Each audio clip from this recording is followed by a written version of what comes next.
Merci mesdames, merci messieurs, bienvenue dans votre magazine. Dites-nous, à numéro, nous recevons les deux pasteurs. Il s'agit du pasteur Chilai, le pasteur Bodon Kabouya, à qui nous allons d'abord dire bonjour et bonsoir, tout dépendra de l'heure à laquelle vous allez nous suivre. Bonjour pasteur. Bonjour. Bonjour pasteur Bodon. Bonjour. À ces numéros, nous allons aborder notre sujet. On s'approche déjà à la fin de l'année, mais il s'observe dans différentes parties de la ville de Lubumbashi, dans différentes églises, des marathons de prière, des veillées de prière 45 jours.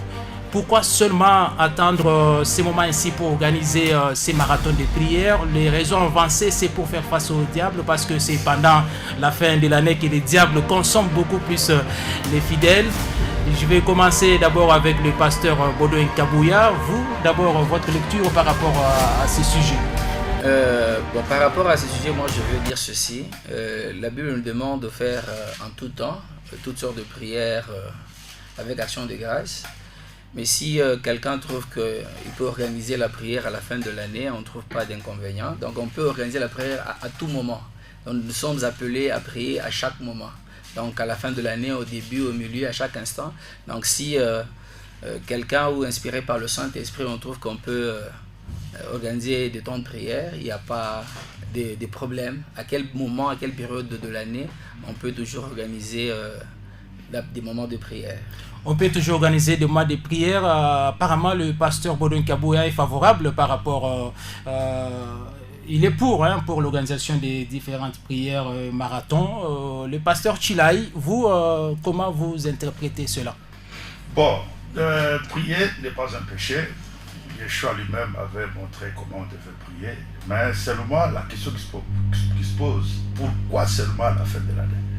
C'est ça toute la question. Il doit y avoir bien un esprit derrière par rapport à cette pratique-là, qui n'est pas une pratique biblique. D'ailleurs, le terme même, prière, marathon, tout ça, c'est anti-biblique. Ça n'a rien à voir avec la vie des apôtres ni Jésus-Christ. Parce que quand vous prenez les Écritures, il faut d'abord avoir la foi. Accepter la situation qui t'arrive, même les épreuves aussi. Dieu n'agit pas seulement à la fin de l'année, comme Satan aussi.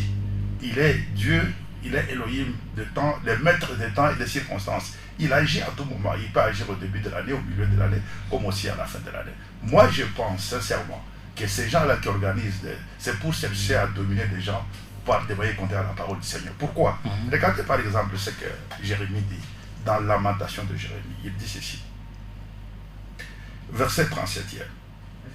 Qui dira qu'une chose arrive sans que le Seigneur l'ait ordonné? N'est-ce pas de la volonté du Très-Haut que viennent les maux et les biens? Voyez? Donc, ça dit, ces choses-là, quand elles arrivent, la Bible dit dans Psaume 100, je crois Psaume 115, notre Dieu est au ciel, il fait ce qu'il veut. Donc, ta prière ne peut pas changer la volonté du Seigneur. C'est ce que l'apôtre Jean dit même. Dans 1 Jean, il dit, si vous priez, il faut toujours prier selon sa volonté à lui. C'est pour ça que Jésus-Christ dit ceci par rapport à la prière. Il dit dans Matthieu chapitre 6, parce que c'est une émission aussi pédagogique, n'est-ce pas? Il faut que les gens lisent, qu'ils voient ce qui a été prescrit, pour faire la différence entre la véritable église et les groupes de prière. Tous ces gens-là qui s'adonnent, fois de prières, des jeûnes interminables, sont des groupes de prière. La mission de l'église, c'était d'aller prêcher l'évangile. Aucune prière ne peut sauver quelqu'un. C'est la parole qui est prêchée qui peut sauver quelqu'un. Dans Matthieu chapitre 6, Jésus-Christ dit, ne présentez votre propre. Il dit, gardez-vous, Matthieu 6, verset 1er, gardez-vous de pratiquer votre propre justice devant les hommes pour être vu. Autrement, vous n'aurez point de récompense. Ici, il parle du jeûne, il parle de la prière, il parle même des aumônes. Parce que maintenant, nous parlons de la prière. Par rapport à la prière, il dit ceci. Verset 5e. Lorsque vous priez, ne soyez pas comme les hypocrites, c'est-à-dire les pharisiens, qui aiment à prier debout dans les synagogues et au coin des rues pour être vus des hommes. Je vous l'ai dit, en vérité, ils auront leur récompense. Mais quand tu pries, voici l'ordre du Seigneur Jésus-Christ, Yeshua HaMashiach, par rapport à la prière. Il dit ceci. Mais quand tu pries, entre dans ta chambre, ferme ta porte et prie ton Père qui est dans les cieux, qui est là dans les lieux secrets, et ton Père qui voit dans le secret te le rendra. en priant, ne multipliez pas de vaines paroles comme nous les voyons aujourd'hui. On pense que quand quelqu'un entre dans une assemblée, on se dit, ce sont des fous. Les mêmes paroles, on les multiplie. Ne multipliez pas de vaines paroles comme les païens qui s'imaginent qu'à force de parler, ils seront exaucés. Non, le Seigneur, la Bible dit même que quand vous prenez dans Isaïe 58, il dit le jeûne et la prière que Dieu qui convient. Il montre clairement. D'abord, il faut mettre sa vie en ordre. Mener une bonne vie chrétienne. Il dit quand tu crieras, moi je répondrai. Ce n'est pas avec beaucoup de paroles que le Seigneur va répondre. Vous ne le forcerez même pas. Il dit ceci. Ne le ressemblez pas, car votre Père, ça c'est très important, il faut vraiment le souligner. Avant que tu commences à prier, le Père, lui, il sait. Car votre Père sait de quoi vous avez besoin avant que vous le lui demandiez. Donc, je dis que ces gens-là, parce que quand ils organisent des marathons de prière comme ils le font là, d'abord, je dis ce sont des groupes de prière, ils ne font pas partie de l'église, et puis ensuite, ils cherchent de l'argent, ce sont des voleurs. Voilà. Ils sont des voleurs, ils cherchent de l'argent, ça n'engage que le pasteur Chilai, il travaille pour les ventres. Pasteur Baudouin Kabouya, votre réaction? Oui, je suis vraiment très content de cette intervention de l'homme de Dieu.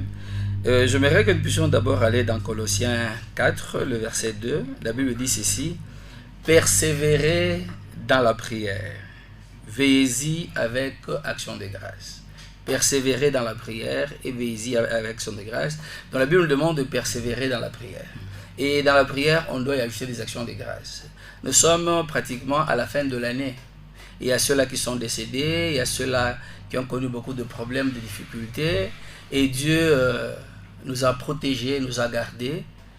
Est-ce un péché qu'on puisse se lever et rendre grâce à Dieu? Rendre grâce à Dieu, c'est-à-dire lui dire merci.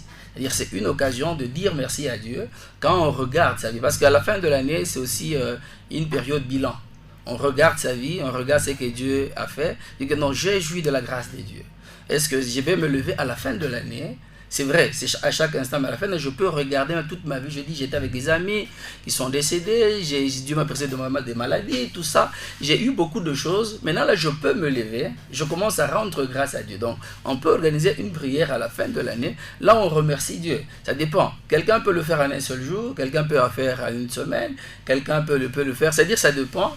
On n'est pas obligé de prendre beaucoup de temps, mais quelqu'un peut se lever, parce que nous voyons même de païens, il peut se lever, il va dans un bar, tout ça, que bonne année, Dieu m'a préservé, tout ça. Il a sa manière aussi d'exprimer sa joie. Okay. Mais nous les chrétiens aussi, nous avons notre manière d'exprimer notre joie, c'est de rendre grâce à Dieu. C'est de lui dire merci de la manière, parce que ce n'est pas de notre force, c'est juste par sa grâce que nous sommes en vie, c'est juste par sa grâce que nous sommes en train de gagner, d'évoluer, de réussir. Mais quand nous arrivons à la fin de l'année, on peut rendre grâce à Dieu. On lui dit, Seigneur, merci pour tout ce que tu as fait. Voilà pourquoi on persévère dans la prière. Donc prier, persévérer dans la prière, ce n'est pas un péché. C'est aussi une des recommandations de Dieu. Voilà pourquoi quelqu'un peut se lever à cette période. Il se lève et il commence à rendre grâce à Dieu et lui dire merci. Alors pourquoi ne pas les faire chaque jour et attendre seulement la fin de l'année, 45 jours de prière? Oui, chaque jour on le fait. Chaque jour, quelqu'un qui se réveille, il le fait parce qu'il a d'abord le souffle de vie, c'est par sa grâce. Mais quand nous voyons maintenant à la fin de l'année, je vois que c'est une période bilan. Okay. C'est-à-dire on voit maintenant toute l'année. Parce qu'une personne doit toujours s'arrêter. Je commençais au début de l'année, je suis à la fin, qu'est-ce que j'ai gagné, qu'est-ce que j'ai perdu? Mais maintenant, en faisant tout ce bilan-là, maintenant c'est une période que je peux me lever, je commence à rendre grâce à Dieu pour une période. Mais chaque jour, quand je me lève, Dieu me fait grâce et de telle chose, je lui rends grâce. Il dit merci beaucoup, merci Dieu, je te rends grâce pour telle chose. Mais maintenant là, quand je fais maintenant cette sommation de toutes les grâces et de tout ce que Dieu a fait dans ma vie, je peux me lever à la fin de l'année pour dire à Dieu, Seigneur, en tout cas, je te rends grâce. Je regarde ce que tu as fait dans ma vie pendant cette période-là. Maintenant, là, je suis en train de lui rendre grâce. Mais les actions de grâce, c'est chaque jour. Mais quand on voit aussi à la fin de l'année, c'est la sommation maintenant des actions de grâce. Là, on s'arrête pour dire, maintenant, là, Dieu, je te rends grâce pour tout ce que tu as fait dans ma vie pendant cette période. Moi, je considérais que la fin de l'année, un homme normal, c'est une personne aussi, au bout d'une période, il peut s'arrêter pour faire maintenant les bilans de sa vie, l'analyse. J'ai commencé le 1er janvier, je suis maintenant à la fin de l'année. Qu'est-ce qui s'est passé dans ma vie? Dieu m'a préservé à ça, ça, ça. Maintenant, je peux faire la sommation de tout ça et je suis en train de lui rendre grâce. Donc, et il n'y a pas de péché dans tout ça. On ne va pas à l'encontre de la parole de Dieu lorsque les gens se lèvent pour rendre grâce à Dieu pour tout ce qu'il a fait dans leur vie. C'est comme le jour de l'anniversaire, quelqu'un peut se lever et dit que Dieu, j'ai autant d'années, tout ça, je te rends grâce pour telle chose. Il ne commet pas de péché. Pasteur Chila, c'est une façon de rendre grâce à Dieu. Dieu nous a protégés pendant au moins 12 mois, une année. C'est aussi une façon de rendre grâce. Oui, c'est ça. Ce n'est pas un péché quand même. Non, ça veut dire le problème, il y a l'esprit derrière. Rendre grâce à Dieu, ça, nous devons le faire chaque jour. Je te donne une autre écriture. Okay. L'apôtre Paul, écrivant aux Thessaloniciens, il leur dit ceci. Soyez toujours joyeux, c'est le verset 16e du chapitre 5. Priez sans cesse. Vous voyez? Il ajoute même, rendez grâce en toutes choses, car c'est à votre égard la volonté de Dieu en Jésus-Christ. Ce n'est pas du tout un péché, mais les problèmes restent posés. Pourquoi seulement à la fin de l'année? Maintenant, quand vous parlez de l'année, je crois que je l'ai suivi, il dit que non, la fête de l'année, c'est pour faire les bilans. Bon, l'année, ça c'est une pensée tout à fait théologique et romaine. Parce que quand vous allez en Israël, dans d'autres pays, la fête de l'année, ce n'est pas le mois de décembre. Quand vous prenez par exemple en Israël, les premiers mois de l'année, c'est le mois de Nisan, qui correspond entre mars et avril. Donc eux, ils ne sont pas liés à ces choses ici. Donc ça, c'est tout à fait théologique. Ça, c'est Rome qui a imposé ça, c'est-à-dire l'Église catholique romaine qui a imposé. Parce que ça, c'est l'Église catholique romaine qui a amené ces habitudes-là, qui sont des habitudes occidentales. Vous allez voir comment ça va se faire. C'est ainsi qu'ils ont amené des fêtes qui sont non bibliques, par exemple la fête de Noël. D'ici là, ils vont fêter ce qu'ils appellent la fête de Noël, qui n'est pas biblique, qui est une fête païenne, tout simplement. Comment ça? On adore un Dieu païen. Non, à part tout le monde, oui, le monde qui n'est pas chrétien, les véritables chrétiens qui étaient dans l'église où Yeshua était, ensemble avec Paul, Jean-André, Barthélemy, Philippe, y compris Pierre, ils ne peuvent pas fêter cette histoire-là. C'est diabolique. Ils sont en train de célébrer les dieux païens, les dieux soleil. Parce qu'en Israël, au mois de décembre, il y a la neige. Jésus-Christ n'était pas né. Aucun théologien ne peut me convaincre, ni qui que ce soit, que Jésus était né au mois de décembre. Ça, c'est faux. C'est la période à Rome où on célébrait les dieux soleil, pendant la période des solstices d'hiver, où le jour est plus long que la journée, que la nuit. C'est là qu'on célèbre. Entre le 21 et le 25, on célébrait la fête du dieu soleil. Quand Jésus est venu, on a vu qu'il était le soleil de la justice. C'est ainsi que les Romains ont fait du copier-coller. Quand ils ont adhéré, je ne dis pas qu'ils ont cru, il y avait des véritables croyants, ils ont adhéré au christianisme. Alors ils ont fait un copier-coller, ils ont pris les noms de leur Dieu, ils les ont remplacés par les noms de Jésus, les noms de la déesse, ils l'ont remplacé par Marie, et ainsi de suite, tout ça. Jésus-Christ n'est pas né au mois de décembre. C'est comme la fête de Pâques. Mais la fête de Pâques, c'est une fête païenne aussi, parce que la Pâques n'existait pas. Le dernier pour nous, les chrétiens, qui a fêté la Pâques, c'est Jésus-Christ, la Pessah. Il a institué la Sainte Seine. La Pâque, on doit immoler l'agneau. Vous voyez, la Bible dit, notre Pâque a été immolée. C'est Jésus-Christ qui a été immolé, qui typifiait l'agneau qui a été immolé dans Exode 12, quand le peuple d'Israël a quitté l'Égypte pour aller dans la terre promise. Donc la Pâque, les Juifs peuvent le faire parce qu'ils sont aveuglés. Pour eux, Jésus n'est pas encore venu. Mais nous, les chrétiens, Christ est le dernier à fêter la Pâque et il a institué la Sainte Seine. Il dit, chaque fois que vous le ferez, vous annoncez ma mort jusqu'à ce que je revienne. C'est ça même la fête qui nous a laissé. Noël et toutes ces histoires-là que vous avez dans le monde. La fin de l'année, une année, pasteur, Dieu vous a protégé, pas d'accident, mais il faut rendre grâce quand même à Dieu. Oui, rendre grâce, ça, je suis parfaitement d'accord, rendre grâce à Dieu. Mais pas considérer l'année comme les catholiques la considèrent, parce que les calendriers que nous suivons, de quoi il sera d'accord avec moi, c'est le calendrier grégorien. Okay. Ça, c'est l'Église catholique. Ça, c'est Rome qui a imposé ce calendrier ici.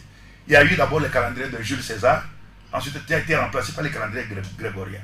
Donc, c'est-à-dire, ce sont ces deux choses qui sont relatives. Rendre grâce à Dieu, ce n'est pas un péché. Mais pourquoi seulement à la fin de l'année? J'ai donné l'écriture ici. Oui. La Bible dit, recevrions-nous de Dieu seulement ce qui est mauvais? Ce qui est bien, seulement pas, mais non pas aussi ce qui est mauvais. Les épreuves peuvent arriver, soit à la fin de l'année, soit au début de l'année, soit au milieu de l'année. Quand Dieu t'envoie les épreuves, ta prière ne changera rien. Parce qu'il dit ceci, priez ceci, priez de cette manière ici. Notre Père qui es aux cieux, que ton nom soit sanctifié, que ton règne vienne, que ta volonté soit faite sur la terre comme elle s'est fait bien au ciel. Donc si Dieu a décidé que toi tu meurs à la fin de l'année, ta prière va changer quoi? Pasteur Baudouin, parce que c'est ça, Pasteur Chila se pose la question, c'est ça, mais la question majeure, pourquoi seulement à la fin de l'année? Oui, avant que je ne réponde d'abord ici, j'aimerais d'abord appuyer ce qu'elle a dit, et puis, nous sommes dans Colossiens 2, le verset 16 et 17, la Bible dit que personne donc ne vous juge au sujet du manger et du boire, au sujet d'une fête ou d'une nouvelle lune, ou des sabbats. C'est l'ombre de choses à venir, mais le corps est en Christ. Bon, ici, la Bible est en train de dire que, c'est assez vrai, que on ne peut pas juger quelqu'un parce qu'il a fêté la Pâque ou il ne l'a pas fêté. Parce que c'est l'ombre de choses à venir. La Pâque en soi, c'est l'ombre, mais le corps est en Christ. C'est juste une image, mais tout est en train de se concrétiser en Christ. Voilà un peu ce que la Bible est en train de dire. Mais pourquoi aussi on le fait à la fin de l'année? Voilà. Oui, je parlais, le premier point de les actions de grâce. J'aimerais aussi parler d'abord d'un deuxième point. Nous sommes dans Philippiens 4. Nous sommes dans Philippiens 4, le verset 6. Et Philippiens 4, le verset 6. Et la Bible est en train de nous dire ceci. Est-ce que je vois ici? Philippiens, oui, je suis là. Ne vous inquiétez de rien, mais en toute chose, faites connaître vos besoins à Dieu par de prières et des supplications avec action de grâce. Ne vous inquiétez de rien, mais en toute chose, faites connaître vos besoins à Dieu par de prières et des supplications avec action de grâce. Ici, la Bible est en train de nous dire qu'on ne peut pas s'inquiéter de rien. Parce que Dieu connaît déjà, non? Oui. Ne vous inquiétez de rien, mais lorsque vous, au lieu de vous inquiéter, de vous lamenter, entrez en prière. C'est ça qu'il dit la Bible. Ne vous inquiétez de rien, mais en toute chose, faites connaître vos besoins. Voilà. Ici, maintenant, quand je parle d'abord par rapport à la fin de l'année, ce qui est vrai, par le constat, à la fin de l'année aussi, il y a beaucoup d'accidents, beaucoup de choses qui arrivent, beaucoup d'événements qui arrivent. Lorsque nous prenons les statistiques, ce n'est pas quelque chose qu'on a inventé, les statistiques. Et vous savez aussi, il y a aussi une psychose dans les chefs des gens, il y a aussi une inquiétude aussi qui peut se lever. Mais au lieu que les gens se lèvent et commencent à s'inquiéter de ce qui se passe, parce que généralement, quand vous prenez les statistiques à la fin de l'année, il y a beaucoup d'accidents, il y a beaucoup de décès, tout ça, et la courbe monte. Là, ce sont des statistiques prouvables, palpables. Mais maintenant, il y a des gens qui ont peur, des gens qui commencent à s'inquiéter. Qu'est-ce qui va se passer? Et la Bible dit, ne vous inquiétez de rien, mais en toute chose, au lieu de vous inquiéter, vous devez faire de prières, de supplications avec action de grâce. Voilà ce que nous pouvons également faire dans ce sens-là. C'est-à-dire que pendant cette période-là, au lieu que de se lamenter, tout ça, qu'on ait peur, on peut faire des choses comme ça. On entre dans la prière. Et c'est un peu ça. Vous trouverez des autres personnes à la fin de l'année, ils font faire des fétiches, tout ça, ils trouvent que non. Et Satan bouffe beaucoup plus à la fin de l'année. Et ce sont des événements, qui arrivent, s'observent, ce sont des réalités aussi palpables. Et il y a des séditions là, quand vous voulez voir des choses, ça arrive, c'est comme ça. Au lieu que les gens s'inquiètent, ils peuvent prier. Et quand ils prient là, ils ne sont pas en dehors de la parole de Dieu. Et quand je donnais le verset de Colossiens, c'est pour dire que on est là. Lorsqu'on parle de la fin de l'année, c'est vrai, le calendrier ici n'est pas conforme à la parole de Dieu. Même quand on entre par rapport au calendrier juif, nous sommes en train de voir que Pâques, Pentecôte, tout ça, c'est l'ombre des choses à venir, mais le corps est en Christ. Mais nous devons savoir que l'idée de l'année vient de Dieu. C'est Dieu qui a dit qui a institué que pour dire que lorsque vous sortez de la Pâque, la première année c'est Nissan, donc l'idée des années là, ça vient de Dieu. Même quand Dieu a créé la lune, les étoiles, la lune et le soleil, c'est pour fixer les temps et les époques. Donc cette idée-là est là. C'est-à-dire que si les gens, même si ce n'est pas dans le calendrier de Dieu, mais si on est toujours dans cette idée-là de l'année, parce que l'idée de l'année existe. Compter les années, ça existe. Donc Dieu, quand on dit quelqu'un est mort à 80 ans, 30 ans, 60 ans, 130 ans, ou quelque chose comme ça, là, c'est que Dieu compte les années. Donc compter les années servies, une année civile existe chez Dieu. Cette notion-là, nous restons d'abord dans la pensée. Donc si nous restons dans la pensée de l'année, ça existe. Et que quelqu'un aussi se dit que moi, mon année commence de telle période, même s'il entre dans un autre calendrier, mais c'est une notion de l'année, il fait aussi un bilan. Parce que sinon, là, Dieu n'allait pas instituer la notion de l'année. Si la notion de l'année, c'est que ça vaut quelque chose. Et nous rentrons toujours dans la pensée de Dieu, de la notion de l'année, pour dire que maintenant, je viens de faire une année. Parce que Dieu compte aussi les temps. Je viens de faire une année, de telle période à telle période. Mais maintenant, quelle a été ma vie pendant cette période-là? Ok. Mais maintenant, comme aussi, à la fin de cette période-là, nous constatons que la société constate, et les statistiques sont là, qu'il y a beaucoup d'accidents, des gens s'inquiètent. Mais on dit, ne vous inquiétez de rien, mais en toute chose, faites connaître vos besoins. Entrez en prière, faites connaître vos besoins. Qu'est-ce que vous voulez aussi? Vous faites connaître vos besoins par de près des supplications. Donc, dans ça, on n'est pas à l'encontre de la parole de Dieu. On est dans la parole de Dieu. On reste là-bas. On n'a pas enfreint la parole de Dieu. Alors, pourquoi vous multipliez ces marathons de prières là? Pourquoi vous multipliez ça? Oui, la Bible nous demande de prier sans cesse. À tout temps, nous devons faire chaque fois des prières. Il faut maintenant prier sans cesse. Non, la prière sans cesse, on l'a fait à chaque instant. Vous trouverez que dans toutes les églises, vous allez trouver qu'au cours de l'année, ce n'est pas seulement à la fin de l'année qu'on organise. Il y a ceux-là qui ont organisé des marathons, il y a ceux-là qui organisent peut-être chaque fin du mois. Il y a des prières, il y a ceux-là qui organisent des 50 jours de prière au milieu de l'année. Prie pour 7 ans. Oui. Avant 2030, nous prions pour 2030. Nous sommes à 2022. Et il y a ceux-là qui organisent des 30 jours de prière au milieu de l'année, une journée de prière au milieu de l'année. Ça dépend de la direction de Dieu. Donc on ne peut pas refuser des gens qui ne vont pas à l'encontre de la parole de Dieu, qui ne pêchent pas pour faire ce qu'ils veulent faire. Ce qui serait un problème, c'est lorsque on fait des choses en enfreignant la parole de Dieu. Mais si on n'enfreint pas la parole de Dieu, il n'y a pas de problème. Donc quelqu'un est libre. Donc on est libre d'organiser la prière au moment où on veut. Ok. À n'importe quelle période. Je prends la parole, je la donne au pasteur Chilai. Merci. Je voudrais intervenir. Je crois il nous donne raison parce qu'il dit les statistiques montrent qu'à la fin de l'année civile, chez nous, le pays ici, il y a beaucoup d'accidents. Okay. Et chaque année, ils font des marathons de prière. Et ça ne change pas.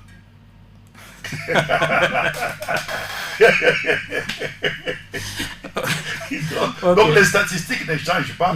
Par contre, on se rend compte que les gens meurent beaucoup plus. Plus on prie, plus on fait des marathons de prière, plus les gens meurent aussi. Alors, plus il y a des accidents. Qu'est-ce qu'il faut faire? Regarde, nous sommes en train de chiter déjà. Il dit ceci. C'est pourquoi je vous dis, c'est Jésus qui parle, verset 6. C'est pourquoi je vous dis, ne vous inquiétez pas de votre vie et de ce que vous mangerez, ni pour votre corps, de quoi vous serez vêtus, ainsi de suite, tout ça. Qui de vous, par ces inquiétudes, peut ajouter une coudée à la durée de sa vie? Ce qu'il faut faire, c'est quoi? Cherchez d'abord le royaume des cieux. Tous ces gens-là qui prient, là, j'ai dit qu'ils sont des prient, ce ne sont même pas l'église. Et la Bible dit, dans Proverbe chapitre 28, le verset 9e, si quelqu'un se détourne l'oreille pour ne pas écouter la loi, sa prière même est une abomination. Beaucoup ne croient pas la parole du Seigneur. Beaucoup ne reçoivent pas les hommes de Dieu que Dieu a envoyés. Beaucoup ne sont pas dans l'église. Moi, je voudrais que tous ces gens-là qui organisent des prières, des marathons de prières, qui vous disent, qui vous retracent. Parce que ça, ce sont des prières commandées par un homme. Il vient, il vous dit, Dieu m'a dit, faisons la prière. Effectivement, Dieu peut parler à quelqu'un. Oui, Dieu peut parler à quelqu'un. Mais Dieu n'exauce pas les pécheurs. Ces gens-là, ils n'observent pas la parole du Seigneur. Qui vous disent d'abord, tous ces gens-là qui organisent des marathons de prière. Allez, excusez-moi. De Jésus-Christ jusqu'à aujourd'hui, qui retrace comment ils sont nés. La généalogie. Comment ont commencé? Parce que nous avons l'historique. Tous ces gens-là, c'était des groupes de prière qui ont commencé avec Etina Bala, avec Tommy Osborne. Ce n'était pas des églises. Maintenant, les églises, maintenant, 2-3 jours après, ça devient une église telle. C'est ce qu'il y a beaucoup de noms, sont des dénominationnels. Pour que la prière soit entendue, écoutée, je ne sais pas les Seigneur, il faut d'abord être dans l'église. Tous ce sont les succursales de l'église catholique romaine. Vous voyez? Si quelqu'un se détourne, si quelqu'un détourne l'oreille pour ne pas écouter la loi. Or, tous, ils vous disent toujours, non, la loi c'était l'Ancien Testament. Tous. Ils calomnient Jésus-Christ en disant que quand Christ est venu, il est venu abolir la loi. Mais ça, c'est fou et archi-fou. Donc, ça ne sert à rien d'organiser ces marathons. Mais ça dit, en tout cas, à mon sens. 45 jours de prière. Non, 45 pourquoi? Même Jésus-Christ n'a pas organisé ça. Même quand il est parti, il a été tenté par le diable. Il a fait 40 jours de jeûne, n'est-ce pas? Il n'a pas fait 45 jours. Est-ce que vous pouvez égaler à Jésus-Christ? C'est-à-dire, il y a un esprit, l'esprit, c'est que quand les gens viennent comme ça, ils ne viennent pas main vide. Ils apportent aussi l'argent. L'apôtre Pierre dit ceci. C'est une action de grâce quand même. Parce que Oui, lorsqu'on amène quelque chose. Chaque jour, 45 jours. Non, faites-le une fois. Nous aussi, nous le faisons. Okay. On le fait une fois. Les gens peuvent venir, nous nous réjouissons. Selon les Écritures, chacun peut apporter ce qu'il veut pour le Seigneur. C'est une fois l'an. Et non pas 45 jours. Quelqu'un vient y. Non, ça dit il y a un esprit derrière, c'est la cupidité, c'est l'argent. Okay, nous chutons déjà. Je vais la dernière parole au pasteur Baudouin. Je chute avec cette parole. Chacun va conclure. Ok, ça va. C'est votre conclusion ou bien. Bon, je ne sais pas, c'est comme tu veux. Si tu veux que moi je conclue. Pasteur Baudouin, nous chutons déjà. Il nous reste 4 minutes. Je vous donne à chacun 2 minutes pour conclure un peu ce sujet. Oui. Bon, pour conclure, j'aimerais dire ceci et ajouter. Vous savez, lorsque nous sommes en train d'évoluer, comme je dis que cette période, c'est une période bilan. Et il a bien dit que tout se fait par la volonté de Dieu. Lorsque nous prenons dans Romains 1, à partir du verset 9, Paul est en train de dire qu'il voulait aller chez les Romains. Il a prié pour que Dieu puisse lui donner l'autorisation et il n'en a pas eu. Voilà que un homme normal, à la fin de l'année, il doit préparer l'année prochaine aussi. Je dois préparer l'année prochaine pour dire qu'est-ce que je vais faire. Qu'il soit païen, qu'il soit chrétien, un homme normal prépare l'année prochaine. Maintenant, nous devons préparer notre année prochaine comment? Nous préparons ça dans la prière. Parce que je peux avoir mes projets qui ne sont pas celles de Dieu.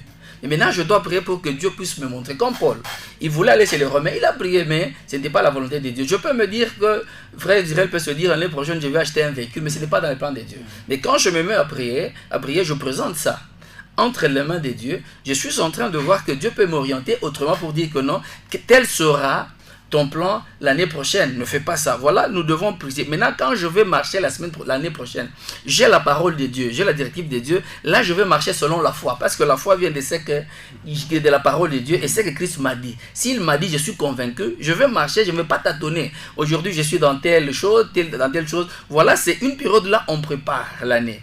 On prépare l'année pour qu'on puisse faire ça. Même si on dit que c'est pour les actions de grâce. Je ne vois pas avec la vie de Lubumbashi qui aura l'argent d'amener à l'église l'enveloppe chaque jour, chaque 40 jours. Et là, toujours l'enveloppe.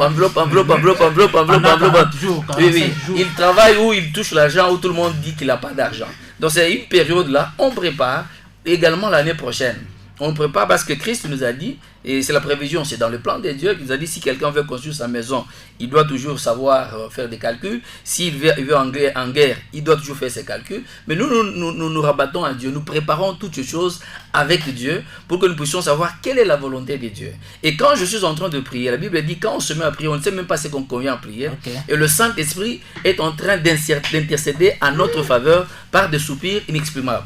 Voilà que je peux commencer à prier, je demande autre chose. Mais parce que je suis en prière, le Saint-Esprit intercède aussi en ma faveur. Je peux avoir d'autres choses l'année prochaine que je n'ai pas demandé, mais pendant que j'étais en prière, le Saint-Esprit intercédait en ma faveur. Voilà un peu là où on se retrouve, parce qu'on est organisé, on trouve que c'est une période bilan, là où on doit voir d'où on vient, on est à quel niveau et où on va avec Dieu. Très bien. Une période bilan, Pasteur Chila, votre conclusion, parce que vous avez 1 minute 30.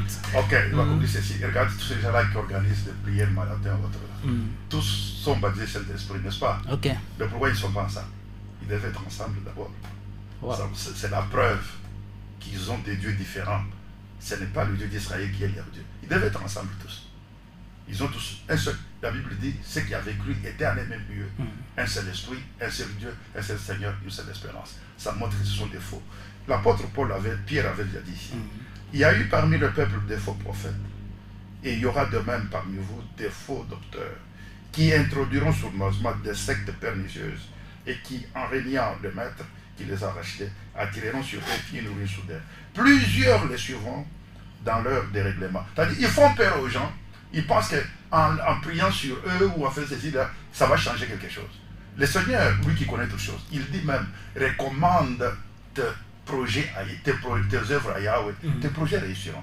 Prie et remets les choses entre les mains. Tu attends ce que lui va faire. C'est tout, il ne faut pas. Pourquoi répéter les mêmes choses pendant 45 jours? Qui est celui-là qui, la prière qu'il donne aujourd'hui, demain il va donner une autre prière différente de la première? C'est la même chose c'est ce que Jésus a refusé dans Matthieu chapitre 6. Alors il dit, par cupidité, ils vous exploiteront au moyen de paroles trompeuses, eux qui menacent depuis longtemps la condamnation et dont la ruine ne sommeille pas. Donc, prier, ce n'est pas un péché, mais cet esprit-là de prière marathon, ça c'est chercher à dominer sur les gens, par des moyens contraires à la parole du Seigneur. Merci, mesdames. C'était la dernière intervention de pasteur Chilai, à qui je dis merci par rapport à sa disponibilité dans cette émission. Dites-nous, vous allez nous suivre en rediffusion chaque samedi 20h30. Madame, Monsieur, nous vous disons merci. Merci, pasteur Baudouin Kabouya. Merci, je vous remercie. Je dis merci par rapport à votre disponibilité. Je pense que ça ne sera pas la dernière fois. Merci beaucoup, madame, monsieur. Restez branchés sur Dynamique Radio-Télévision. Moi, c'est Benjamin Bakadi Bambabikaï. Nous disons merci à Lise Massangou par rapport à la réalisation, mais aussi à Das Kuna. Merci à Patrick Sierra Leone, mais aussi merci à Bébé Kabambi par rapport à la programmation de cette émission. Restez branchés sur votre chaîne Dynamique Radio et Télévision.